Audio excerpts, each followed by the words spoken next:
Of course, Russell Sardar's basic premise about learning is very, very much in sync with my own thoughts about learning, that we're in an ongoing process of learning, and that if you want to tap into people's creativity, innovation, ability to make smart decisions, you really need to be able to be open to learning and learning from mistakes. Where it really resonates with the listening and storytelling method is that one of the best and most effective ways of learning from our mistakes is to tell stories about those mistakes, to offer them in story form so they can be shared with other people. Another of the things that I really like about Russell Sardar's approach is the emphasis on learning having to start with the leadership.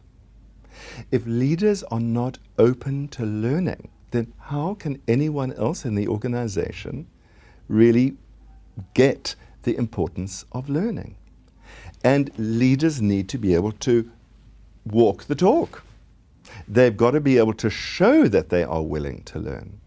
So it's this authorization of learning and the importance of learning that has to begin with the leadership so that it can actually radiate its way through the entire organization. And I really love that emphasis.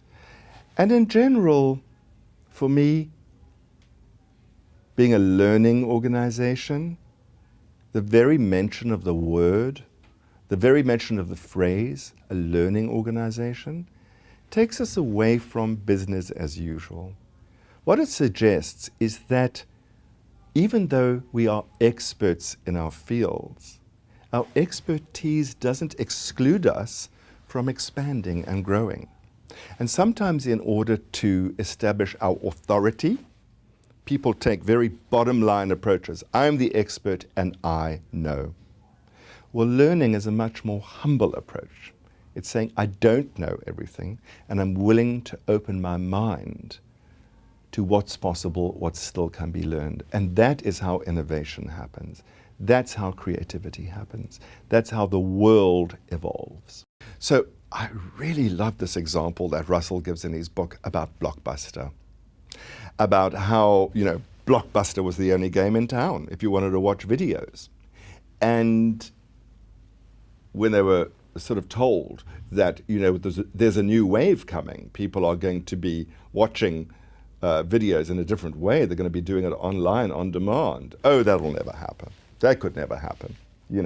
That kind of resting on your laurels, that where you shut down learning and you're unable to actually even imagine anything different.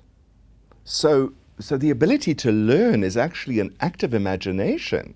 You have to be able to see that things could be different than how they are right now.